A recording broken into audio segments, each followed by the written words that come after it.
Arcot சுரேஷுடைய மர்டருக்கான revenge தான் ஆம்சாங் படுகொலைன்னு முதல்ல கட்டமைக்கப்பட்டது. முதல் கட்ட விசாரணை புனேபால் ஆற்காடு சுரேஷுடைய சொந்த தம்பி. இது வெல் ப்ரீ பிளான்டில் ரொம்ப ரொம்ப வெல் பிளான்டு மர்டர், ஆம்சாங் மர்டர்.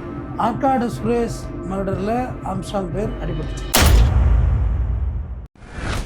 உங்கள் அப்பா பண்ண ஃபோனை வந்து நீங்கள் ஆம்சாங்கிட்ட கொடுத்தீங்களா அப்படின்னு கேட்டது இவர் ஆம்னார், அவர் இல்லைன்ட்டார். நாகேந்திரன் இல்லைன்ட்டார், இவர் ஆம்னார். இதே வழக்கில் பெரிய கான்ட்ரடிக்ஷன் சொல்லுவாங்க, மாறுபட்ட பதில்கள் வந்துக்கிட்டு இருக்கு. 4 பேர் ஒரு ஆங்கிள் இணைச்சிருக்கணும்ல, ஒரு த்ரெட்டு மர ஏற இருக்கணும்ல, அந்த த்ரெட்டு எதுன்னே தெரியலையே, 4 பேருக்கு இணைக்கல. அதை வந்து போலீஸ் விசாரிப்பாங்க. இல்லை இதுவும் எத்தனை % உண்மைங்கிறது நமக்கு தெரியல. ஏன்னா அந்த சம்பவம் செந்தில், சிசிங் ராஜா இவங்கெல்லாம் நான் கைது செய்யப்படலை. இது போலீஸோடைய கன்ஃபெஷன் ஸ்டேட்மெண்ட், ஒப்புதல் வாக்குமூலம். இந்த வழக்கு ஆற்காடு சுரேஷில் ஆரம்பித்து இன்றைக்கி போய் ஒரு சோப்பு கம்பெனியில் போய் நின்று கடைசியாக ஆற்காடு சுரேஷ் ஆரம்பித்து அஸ்வமுத்தன் வரை இன்றைக்கி வந்து வழக்கு நிற்கிது. இந்த ஸ்டேஜ் வரையும் வந்திருக்கு.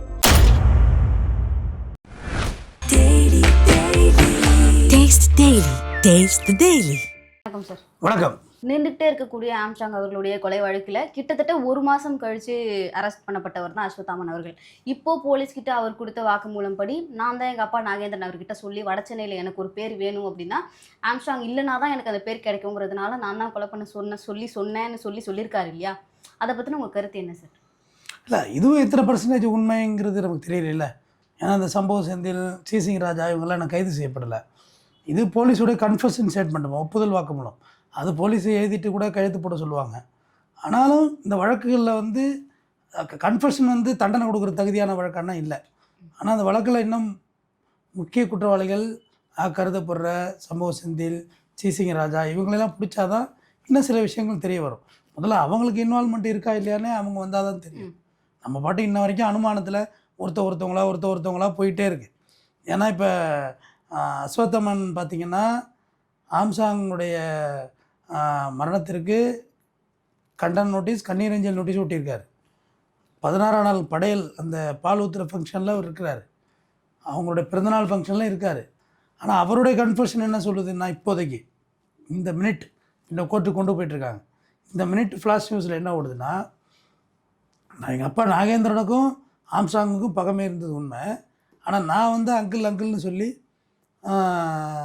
அவரோட பழக்கமாக ஏற்படுத்தி என்னை நம்ப வச்சு எங்கள் அப்பாவோட தான் பகை, என்னோட பகை இல்லைங்கிற நம்பிக்கையை ஏற்பாடு பண்ணிட்டு தான் நான் இந்த கொலையை அரங்கேற்றினேன். அது எங்கள் அப்பா தான் உள்ளேருந்து எல்லாம் செஞ்சு கொடுத்தாரு. அப்படி தான் அவருடைய ஸ்டேட்மெண்ட்டில் சொல்லப்பட்டிருக்கு. இன்னும் இதில் முக்கியமாக கவனிக்க வேண்டியது என்னென்னா, இது வெல் ப்ரீ பிளான்டில் ரொம்ப ரொம்ப வெல் பிளான்டு மர்டர், ஆம்சாங் மர்டர். பிகாஸ் ஆற்காடு சுரேஷ் மர்டரில் ஆம்சாங் பேர் அடிபட்டுச்சு. ஆற்காடு சுரேஷ் நாளைக்கு அவரோட நினைவு தினம். போலீஸ் எல்லாம் பயங்கரமாக டைட் பண்ணியிருக்காங்க சென்னை சிட்டி ஃபுல்லாகவே. ஏன்னா வேறு ஏதாவது அசம்பாவிதங்கள் நடக்கக்கூடாதுங்கிறதுட்டு அலர்ட்னஸ் பண்ணியிருக்காங்க உளவுத்துறை. ஆற்காடு சுரேஷுடைய பிறந்தநாள் அன்றைக்கு ஆம்சாங் படுகொலை செய்யப்படுகிறார். ஆற்காடு சுரேஷ் ஃபோட்டோவை வச்சு படையல் போடப்படுகிறது. நல்லா பாருங்கள். அப்போ முழுக்க ஆற்காடு சுரேஷுடைய மர்டருக்கான ரிவெஞ்ச் தான் ஆம்சாங் படுகொலைன்னு முதல்ல கட்டமைக்கப்பட்டது. முதல் கட்ட விசாரணை புனேபால் ஆற்காடு சுரேஷுடைய சொந்த தம்பி. அப்போ கிளியராக இருந்துச்சு. அந்த கிராஃப் வந்து சரியாக இருந்துச்சு. அதில் மாறுபட்டது இதெல்லாம் திருவேங்கடத்தோட என்கவுண்டர். அதுக்கு பிறகு கொஞ்சம் மாற ஆரம்பிச்சிது. ஏன்னா எல்லாருக்கும் பயம் கொடுக்க ஆரம்பிச்சிட்டு, போலீஸுக்கு என்ன எடுத்துட்டாங்க, அடுத்தடுத்த ஆளை நம்ம ஏதாவது பண்ணிட போகிறாங்கன்னு சொல்லி அடுத்த கட்ட என்கொயரியில் தான் ஆருத்ரா கோல்டு உள்ளே வருது. ஆருத்ரா கோல்டு உள்ளே வந்தோன்னே தான் அஞ்சலை கைது. அஞ்சலை ஆல்சோ ஆற்காடு சுரேஷுடைய மனைவி. ஸோ அவங்க உள்ளே வர்றதுலேயும் ஒன்றும் ஆச்சரியப்படுறதுக்கு இல்லை. அந்த ரிவெஞ்ச் எடுத்துருக்கலாம். ஆருத்ரா கோல்டு உள்ளே வந்து அதை அப்படியே கொஞ்சம் 2-3 பிஜேபி பிரமுகர்கள், ஏடிஎம்கேயில் கொஞ்சம் பேர், டிஎம்கே பிரமுகர்கள், இப்படி கொஞ்சம் பேர், அப்படி வழக்கறிஞர்கள் ஒரு 5-6 பேர் கைது செய்யப்பட்டார்கள். அப்போ அதுவும் ஒரு வக்கீல்களுக்கு ஆருத்ரா கோல்டில் லிங்க் இருக்கும், பெரிய கேஸ் லிங்க்கு. ஒரு இதில் வந்து வக்கீல்களை கேஸில் சில இடங்களில் சேர்த்துடுறாங்க தவறுதலாக கூட.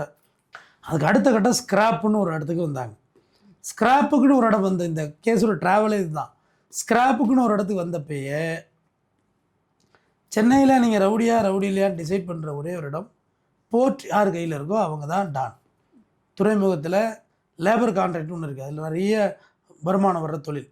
500 ஆள் 1000 ஆள் சப்ளை பண்ணுறது, அது அவங்களுக்கு உட்கார்ந்த இடத்துல ஒரு நல்ல பர்சன்டேஜ் வரும். அடுத்து பழைய கப்பல் உடைக்கிறது, அது ஒரு காசு. அப்புறம் அங்கே வீணாக போன இன்ஜின்லாம், அந்த கப்பல் இன்ஜின்னு, மற்றது வெளியில் உள்ள இந்த போர்க்லிஃப்ட் போக்குவரத்து இன்ஜின் வீணாக போனதை எடுக்கிற ஸ்க்ராப்னு சாதாரண நம்ம வீட்டில் இருக்க ஈயம்பத்தெல்லாம் கிடையாது, அதெல்லாம் பல டன்னு கணக்கில் வெயிட்டில் வரும். அந்த தொழில்னு உள்ளே போனாங்க.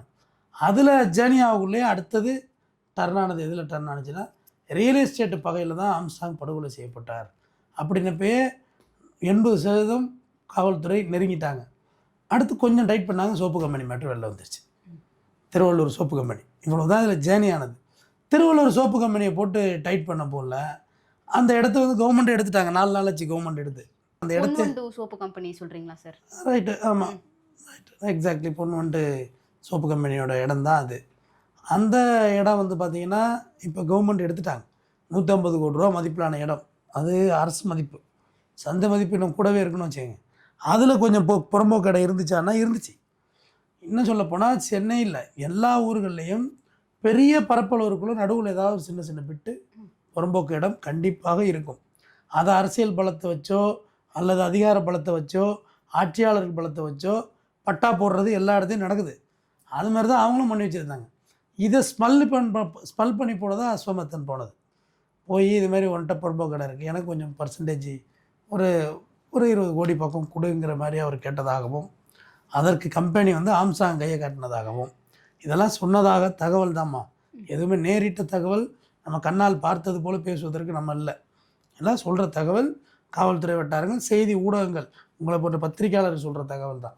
அப்போ ஆம்ஸ்ட்ராங் கையை காட்டுறாங்க, இது ஆம்ஸ்ட்ராங் தான் டீல் பண்ணுறாரு, நீங்கள் அங்கே போய் பேசுங்கன்னு.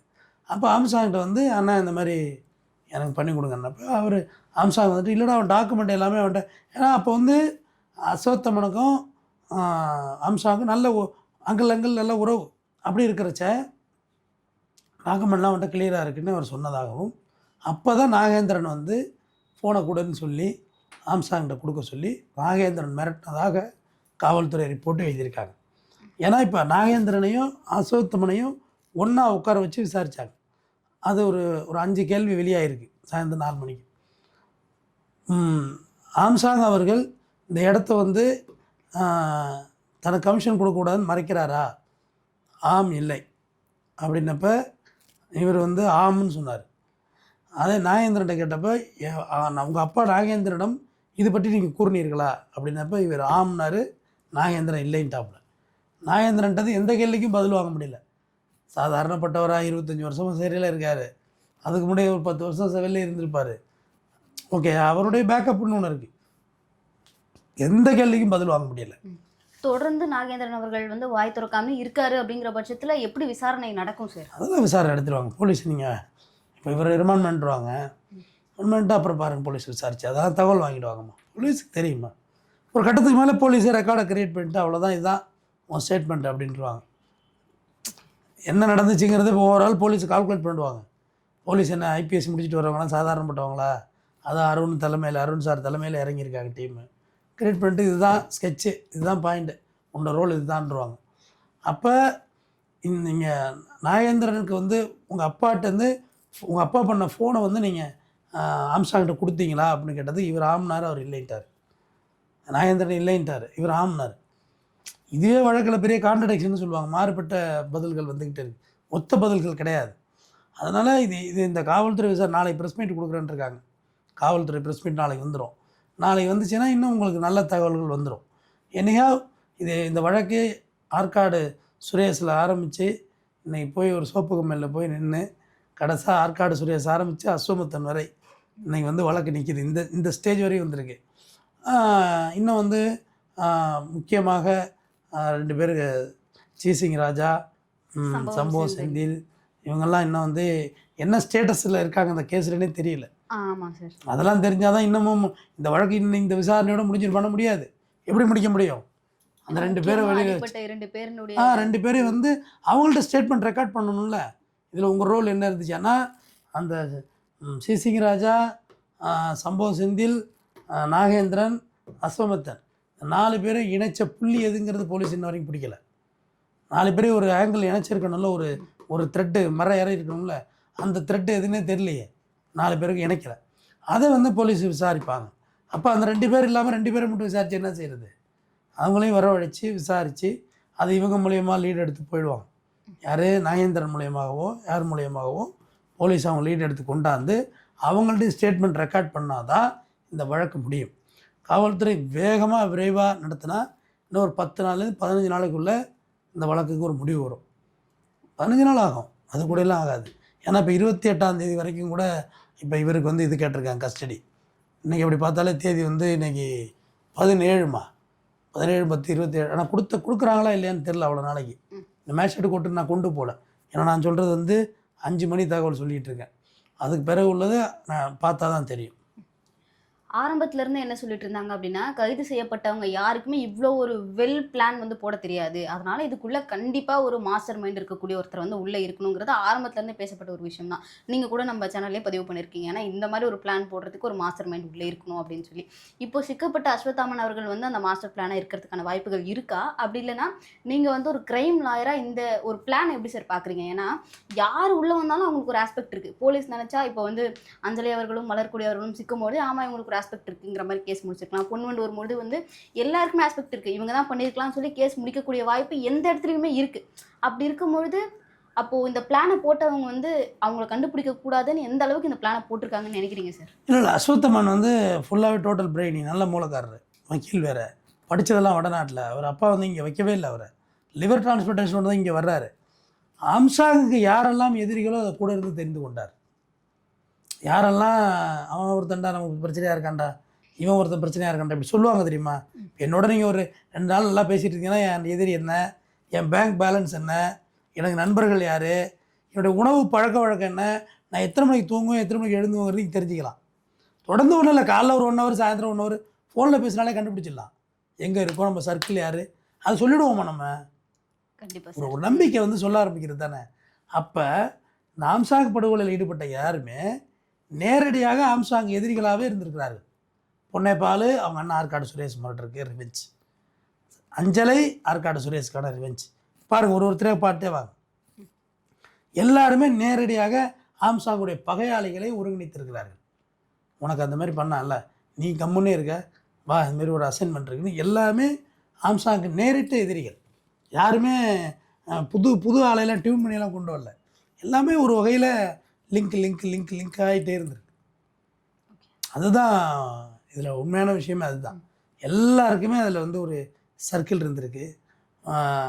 இதில் இன்னும் பியூட்டிஃபுல் என்னென்னா எல்லாமே ஒரே கம்யூனிட்டி வேறு. ஆம்சாங்கும் நாகேந்திரனும் ஒரே இனத்தவர்கள். அது வேறு மாற்று இனத்தவராக இருந்தால் இன்னும் பிரச்சனை வேறு மாதிரி ஆகிருக்கும். ஒரே இனத்தவர்கள். அதனால் அதுலேயும் பாருங்கள் அந்த மையப்புள்ளி வந்து இணைஞ்சிருது. மாற்று இனத்தவர் தான் கூட அவங்கள போட்டால் பிரச்சனை ஆகுமோ, நமக்கு ஏன் அது தேவையில்லாத பிரச்சனைலாம் வரும். ஒரே இனத்துக்குள்ளே வரக்குள்ள ஒரே இடம் தான், நம்ம போட்டுட்டா என்ன, நம்ம அந்த இடத்துக்கு வரக்கூடாதா? அஸ்வத்தமனுக்கு அந்த ஆசை வந்திருக்கும். அப்பா உள்ளே போயிட்டார், நம்ம வந்து வடசென்னையில் நம்ம ஒரு பெரிய ஆள் வரணும், ஒரு அடையாளம் வரணும்னா ஆம்சாங் இடைஞ்சலாக இருக்கார். ஏன்னா ஆம்சாங்கிறவரை போட்டால் தான் அந்த பெரிய ஜூம் கிடைக்குங்கிறது அவருக்கு தெரியும். இல்லைன்னா கிடைக்காது. யாருக்கு கிடைக்கும்? அந்த ஒரு ஆஸ்பெக்ட் அதில் இருக்குது. நீங்கள் அதான் சொல்கிறேன்னே, நீங்கள் எந்த ஆஸ்பெக்டில் வச்சாலுமே அது சரியாக இருக்குது. நானுடைய காலம் 4 மணிலேருந்து யோசிச்சு பார்த்தேன், மாற்றி யோசித்தேன். அதாவது நான் ரிவர்ஸ்லேருந்து யோசிச்சு பார்ப்பேன், இப்படி இருந்தால் என்ன அப்படின்னாலும் அப்படியே சரியாக இருக்குது. இவங்கெல்லாம் கூலிக்கு வந்தவங்களா, அப்படியே சரியாக இருக்குது. இவங்கெல்லாம் கூலிக்கு வரல, எல்லாருக்கும் மோட்டிவேஷன் இருக்கு, பொன்னைப்பாலுக்கு மோட்டிவேஷன் இருக்கா, மோட்டிவேஷன் இருக்குது, அதுவும் சரியாக இருக்குது. அஸ்வத்தமானுக்கு என்ன மோட்டிவேஷன் இருக்க போகுது? அவங்க அப்பா நாகேந்திரனுக்கும் ஆம்சாங்கும் சண்டை, கான்ட்ரவர்சி. வேறு என்ன மோட்டிவேஷன் இருக்க போகுது? இந்த மாதிரி இட பிரச்சனை, இதில் எல்லாம் வந்து முட்டுக்கட்டை போடுறாரு ஆம்சாங். அப்போ இவர் டெலிட் பண்ணால் தான் நம்ம முன்னேற முடியுங்கிற ஒரு ஆஸ்பெக்ட் இருக்குது. அதுக்கு எப்படி உருட்டி பிரட்டி பார்த்தாலுமே எல்லாருக்குமே ஒரு இன்டென்ஷன் இருக்குது. ஆம்சாங் ஏதோ ஒரு வகையில் கண்ணெரிச்சலாக இருந்திருக்கிறார் என்பது மாற்றுக்கிறது இல்லை. இப்போ அஸ்வத்தாமன் அவர்கள் வந்து இப்படி ஒரு வாக்குமூலம் கொடுத்துட்டாரு. இது இன்னொரு தரப்புல இருந்து எப்படி பார்க்கப்படுது அப்படின்னா, பொதுவாகவே ஊர்ல இருக்கக்கூடிய ஒரு பெரிய தலையை வந்து நான் தான் போட்டுட்டேன் அப்படின்னு வெளியே சொல்றதுல வந்து அவங்களுக்கு ஒரு இது இருக்கு இல்லையா, நம்ம தான் அதை பண்ணிட்டோம்னு சொல்றதுல ஒரு கெத்து இருக்கு. அப்படிங்கிறதுனால இது அஸ்வத்தாமன் அவர்கள் வந்து இதை நான் தான் பண்ணேன்னு சொல்லி ஏத்துக்கிறாரோ அப்படின்னு ஒரு தரப்பு இந்த ஆஸ்பெக்டும் சரியே, இந்த ஆஸ்பெக்டும் சரியே தான். இது ஒரு கிரிமினல் லாயராக வேண்டாம், ஒரு கிரிமினல் ஜேர்னலிஸ்டாகவே சொல்லுங்கள். இந்த ஆஸ்பெக்டும் சரி தானே? வேறு வழி இல்லை, வழக்கில் சேர்த்துட்டாங்க. இனிமேல் நம்ம இல்லை, நான் செய்யவே இல்லைன்னு சொன்னாலும் யாரும் நம்ப போகிறதில்ல. அஸ்வத்தாமனை இப்போ உண்மையிலே அவர் செய்யவே இல்லைன்னு வச்சுக்குவோம், யாராவது ஒத்துப்பாங்களா? ஏன்னா அவர் செஞ்ச மாதிரியான காரண காரியம் எல்லாம் ஒன்று கூடுது. கிரைமை பொறுத்து, கிரிமினல் கிரைமை பொறுத்தவரை அதுதாம்மா. எல்லாமே நமக்கு எதிராக அப்படியே சூழலை திரும்ப ஆரம்பிச்சுட்டு வச்சுங்களேன், எல்லாமே திரும்பிடும். இப்போ என்டையராக அஸ்வத்தாமனுக்கு எதிராக திரும்பி நிற்கிது. நீ இல்லைன்னா சொல்லவே முடியாது. இல்லைன்னு சொல்லி இந்த பக்கமும் இல்லாமல் அந்த பக்கமும் இல்லாமல் பேரும் இல்லாமல் நடுவில் நடந்து நசுங்கிறத விட ஆமாம் நான் தான் என்ன அப்படின்றது எவ்வளோ பெட்டருங்கிற முடிவு எடுத்துருக்கலாம். அதான் சொல்கிறேன், எல்லா ஆஸ்பெக்டும் இதில் ஒத்து போகுது. எந்த வகையில் ஒன்றுமே யோசிச்சு பாருங்க. இப்போ நீங்கள் சொன்ன ஆங்கிள் இருக்க ஒத்து தானே போகுது அது. கண்டிப்பாக. இப்போ நான் இல்லைன்னு அவர் எங்கே சொல்ல முடியும் சொல்லுங்கள்? அந்த கொசஸ்தல ஆலையில் எடுத்த ஃபோன் கால்ஸில் அவ்வளோ கால்ஸ் இவருக்கு வந்திருக்கு. ஹரிகரன் ஃபோன்லேருந்தும், அட்வொகேட் அருள் ஃபோன்லேருந்தும், எல்லார் ஃபோன்லேருந்து வந்திருக்கு. எப்படி இல்லைன்னு மறுத்து என்ன செய்கிறது? சும்மா கூட பேசியிருக்கலாம், வேறு கூட பேசியிருந்துருக்கலாம். எனக்கு ஒரு 1000 வக்கீல் அடிக்கிறாங்க, நாளைக்கு அந்த வக்கீல் ஒரு கொலை கேஸில் மாட்டிக்கிட்டா நானும் கொலை பண்ணேன்னு பொருளான்னு கேட்குறாரு. இல்லை, ஆனால் காரண காரியம் கூடுதே. காரண காரியம் கூடுனா அப்புறம் மாட்ட வேண்டியது தானே. பேங்க் அக்கௌண்ட் எடுக்கிறாங்க, எவ்வளோ டிரான்சாக்ஷன் ஆகும்? ஒரு வக்கீல் இப்போ நான் இருக்கேன்னா ஒரு சில லட்சங்களில் வேணால் டிரான்சாக்ஷன் இருக்கும் மாதம் மாதம். கோடியிலெல்லாம் எனக்கு ஏறுறதுக்கு வாய்ப்புகள் இல்லை. 10 கோடி 5 கோடி ஏறுமா? ஏறாது. அப்படி ஏறுதுன்னா ஒரு 10 வருஷம் கிராஜுவலாக ஏறிக்கிட்டே வந்தால் ஒன்றும் பிரச்சனை இல்லை. ஏன்னா ஐடி கட்டுறோம். திடுதுப்படி ஏறுனுச்சுன்னா அது சந்தேகத்துக்கிடமான மரம். அப்படி அந்த பணம் ஏது அப்படிங்கிற கேள்விக்கு பதில் சொல்லணும். ஜெயிலில் இருக்க நாகேந்தர்னால 5 கோடி 10 கோடி 50 கோடி ஒரே நேரத்தில் கொடுக்க முடியுமா? எப்படி ரெடி பண்ண முடியும்? இப்படி யோசிங்க, இந்த ஆஸ்பெக்டும் யோசிங்க. எப்படி ரெடி பண்ண முடியும்? 50 கோடியெல்லாம் கைமாறு இருக்குன்னு சொல்கிறாங்க, எப்படி ரெடி பண்ண முடியும்? உள்ளே இருந்து எவ்வளோ பேர் நம்பி கொடுப்பா? அந்த அந்த ஆஸ்பெக்ட் இருக்குது. அஸ்வத்தாமன் வந்து மாட்டிக்கிட்டாரு இந்த வழக்கில். இப்போ தான் அவர் தான் ஹைலைட். இவர் தான் போலீஸ் கார்னர் பண்ணி கொண்டு வந்துட்டாங்க. இவர் குற்றவாளியா இல்லையான்னு தீர்மானிக்கப்படும் கோர்ட். அடுத்து கோர்ட்டில் விசாரணை இருக்குது. விசாரணையில் நீதிபதி ஒரு சாட்சிகளாக விசாரிக்கணும். விசாரித்து வந்தால் தான் இதில் உண்மை இருக்கா பொய் இருக்கா, இல்லை நீங்கள் சொன்ன மாதிரி நான் தான் கொலை பண்ணிட்டேன்னு பந்தாவுக்கு சொன்னாராங்கிறதெல்லாம் தெரிய வரும். ஆனால் அவர் சொல்கிற ஸ்டேட்மெண்ட் படி அந்த சோப்பு கம்பெனி பிரச்சனை எல்லாமே சிங்க் ஆகுதுன்னு சொல்கிறேன். சிங்க் ஆகுது. அது இந்த செயின் லிங்கை நீதிமன்றத்தில் நீங்கள் கற்றறிந்த வழக்கறிஞர்கள் வைத்து தான் நீங்கள் வழக்கு நடத்தி நீங்கள் நல்லவரா கெட்டவரான்னு நிறுவனம் பண்ணிக்கணும். இந்த ஸ்டேட்மெண்ட்டில் நம்ம இன்னொரு விஷயத்தை உத்து பார்க்கணுன்னா அது என்னன்னா, நான் வந்து எங்கள் அப்பா நாகேந்திரன் அவர்கள்கிட்ட கொல்ல சொல்லி சொன்னேன் அப்படின்னு சொல்கிறாரு. அப்படி இருக்கும்போது ஜெயிலுக்குள்ளே இருக்க நாகேந்திரன் அவர்கள் வந்து இதுக்கு பிளான் போட்டு கொடுத்துருக்க முடியுமா சார்? இல்லை, ஏற்கனவே அவர் ஜெயிலுக்குள்ளேருந்து தென்னரசுங்கிற ஒரு கொலையில் வந்து அவர் 120 உள்ளே வந்திருக்காரு. இப்போ நம்ம மக்கள் ஒரு அறியாமை, நம்ம மக்கள்கிட்ட நிறையா விஷயம் இருக்குது. அது சட்ட ரீதியாக நிறைய புரிதல் இல்லை. அதுக்கு தான் நானும் ஒரு எளிய முறையில் ஒரு புத்தகம் எழுதிட்டு உட்காந்துருக்கேன். இந்த தமிழில் செந்தமிழில் புரிகிற மாதிரி. அதுக்குள்ளே அங்கே சட்டத்தையே மாற்றிட்டாங்க சென்ட்ரல் கவர்மெண்ட்டில். மறுபடியும் அதை ஆல்ட்ரு பண்ணணும். அந்த கடுப்பில் தூக்கி போட்டு அந்த புத்தகத்தை இவ்வளோ எழுதி முடிக்கிறது மறுபடியும் மாற்றினா மறுபடியும் நான் எவ்வளோ ஆல்ட்ரு பண்ணி கொண்டு வர்றது? மக்களுக்கு அந்த புரிதல் இல்லை. இங்கே ஒரு கொலை நடக்குது, நீங்கள் அமெரிக்காவில் போய் உட்காந்துருந்தாலும் சரி. இந்த கொலை நடந்தப்போ இது அஸ்வத்தாமன் இந்தியாவிலே இல்லை, தெரியும் தானே உங்களுக்கு? ஃபாரினில் இருக்கார். நீங்கள் எங்கே போய் உட்காந்துருந்தானே? நீங்கள் தான் கான்ஸ்பிரசி கூட்டுச்சதியில் நீங்கள் தான் வருவீங்க. இப்போ நான் இங்கே இருக்க, எனக்காண்டி மதுரையில் ஒரு கொலை நடக்குதுன்னா எனக்காண்டி நடந்தால் நான் தான் ஒன்று, அதில் மாற்றமே கிடையாது. எனக்கு இன்டென்ஷன் வந்து எனக்கும் அவருக்குமான மோட்டிவ். ஒரு உதாரணத்தை சொல்கிறேன். எனக்காண்டி யார் கொலையெல்லாம் பண்ண போகிறதில்ல, ஒரு இன்டென்ஷனுக்காக சொல்கிறேன். நடந்துச்சுன்னா நான் தான் ஒன்று. நான் எந்த நாட்டில் போய் உட்காந்துருந்தானே, ஈவன் நான் சிறையிலே இருந்தானே, படத்தில் தான் தப்பாக காமிச்சு போட்டு குழப்புறாங்க.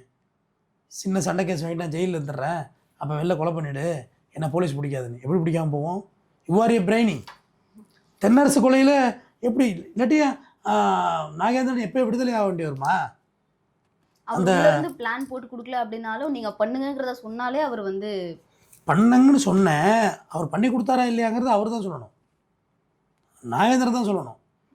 நான் போய் இப்போ உங்கள்கிட்ட சொல்கிறேன், ஆங்கர் தான் அவனை கொலை பண்ணிடலாம், ஆங்கர் ரொம்ப தொல்லை பண்ணுறான் எனக்கு அப்படின்னு நான் சொல்கிறேன். பண்ணிங்களா பண்ணலையான்னு நீங்கள் தானே சொல்லணும். கண்டிப்பாக நான் யாரை வேணுமோ கையை வைப்பேன். ஜோ பைடன் தான் எனக்கு ஹெல்ப் பண்ணாருன்னு நான் சொல்லுவேன். இந்த கொலைக்கு எனக்கு ஜோ பைடன் தான் பிரெயினாக இருந்தார். அவரே பாவம் உளறி தள்ளுறாரு ஆனா மைக்கில். அப்படி நம்ம வந்து யாரை வேணா கை காட்டலாம். ஆனா கை காட்டுறவங்களுக்கும் அவங்களுக்கும் எதனா தொடர்பு இருக்காங்கிறது வேணும் இல்லையா? நாகேந்திரன் அவர்களுக்கும் ஆம்ஸ்ட்ராங் அவர்களுக்கும் பிரச்சனை இருந்திருக்கு. இந்த டைம்ல அவர் இதுதான் பண்ணிக்கிறதுக்கான வாய்ப்பு இதுதான் இந்த இருக்கு. பாயிண்ட் கொண்டு வரதான் நான் ஜோ பைடன் கூப்பிட்டேன். அஸ்வத்தமன் யார்? நாகேந்திரனோட புள்ள. நாகேந்திரனுக்கும் ஆம்ஸ்ட்ராங்குக்கும் பிரச்சனை. இந்த 3 புள்ளி இணையுது இல்லை, இதுதான் போலீஸோட இணைப்பு. இப்போ நான் சொன்னேன்ல, நான் ஜோ பைடன் சொல்லுவேன், இறந்து போன யாரையாவது பேரை சொல்லுவேன்னா அதை கேட்டு போகிறதுக்கு போலீஸ் ஒன்றும் சும்மா உட்காந்துருக்க மாட்டாங்க. அந்த விசாரணையில் அந்த லிங்க் இருக்கான்னு பார்ப்பாங்க. ஏன்னா எவ்வளோ வழக்குகள் வந்து சம்மந்தம் இல்லாத பேரெல்லாம் சொல்லுவாங்கம்மா, போலீஸ் கேட்பாங்க. இப்போ எனக்கு தெரிஞ்சு இந்த வழக்குகளில் எனக்கு நல்லா தெரிஞ்சவங்களே ஒரு 10 பேர் பக்கம் தூக்கிட்டு போனாங்க. தூக்கிட்டு போய் 2 நாள் 3 நாள் விசாரித்தாங்க, விட்டுட்டாங்க. அப்புறம் இதில் அவ்வளோதான் விஷயம் இருக்குது. ஒரு கொஞ்சமாவது அந்த வழக்கில் வந்து நாலேஜ் இருந்தால் தான் உங்களை வைப்பாங்க. ஏன்னா உங்களை பார்த்தாலே தெரியுமா, இந்த வடிவேலு சொல்கிற மாதிரி மேலே கீழே பார்த்தாரு அப்புறம் அனுப்பி விட்டார் அப்படின்பாருல, உங்களை பார்த்தாலே தெரியும் இந்த வழக்கில் இவங்க லிங்க் இருக்கா இல்லையா அப்படின்றது. உங்களை பார்த்தாலே உங்கள் லிங்க் இல்லைன்னா விட்டுற போகிறாங்கம்மா. உங்கள் லிங்க் இருந்தால் தான் போட்டு அதை ஏற்றுவாங்க, லிங்க் இல்லைன்னா விட்டுருவாங்க. அஸ்வத்தாமனை எப்போ பிடிச்சாங்க? அஸ்வத்தாமனை சொல்லுங்கள். என்னை ஃபஸ்ட்டேவே பிடிச்சிட்டாங்க. கிட்டத்தட்ட 1 மாதம் கழிச்சு தான் ஏமா போன 5ஆம் தேதி மர்டர் ஆனிச்சுமா. இன்னைக்கு தேதி என்னம்மா? இன்றைக்கி வந்து 17 தேதிம்மா. எத்தனை நாள் கழிச்சு பிடிச்சிருக்காங்கம்மா விசாரணைக்கு. ஃபஸ்ட்டு வாட்டி கஸ்டடி எடுத்துகிட்டு வந்தாங்களே அப்போல்லாம் இவர் மாட்டவே இல்லையாம்மா. திருவேங்கடம் என்கவுண்டர் பிறகு தான் இவர் மாட்டுறாரு. எல்லாருமே சொல்ல ஆரம்பிச்சிட்டாங்க, பயம் வந்துட்டு சுட போகிறாங்க போலீஸு. அது அருண் பதவியேற்று ஒரு வார்த்தை சொன்னார் பாருங்கள், நீ என்ன பாஷை பேசுறியோ அந்த பாஷை நானும் பேசுவேன் அப்படிங்கிற வார்த்தைக்கு நிறைய அர்த்தம் இருக்குது. சும்மா சாதாரண வார்த்தை இல்லை. என்ன நடந்தது அது மாதிரி நடந்துக்கிறேன், டீசனாக நடந்தால் டீசனாக நடந்துக்கிறேன். நீ எதாவது இடம் கொடுக்கணும், நான் இடம் கொடுக்கணும். அது ஓப்பன் டாக் சொல்கிறது தானே, நீ நடந்துக்கிறத பொறுத்து தான் நான் நடந்துக்கிறதுன்னு. அதுக்கு பிறகு தான் இந்த வழக்குகளில் வந்து இந்த திருப்பு முனைகள்லாம் வந்துச்சு. எனக்கோ போலீஸ் விசாரிச்சிருக்கு, வழக்கறிஞர்கள்லாம் கைது செய்யப்பட்டிருக்காங்க.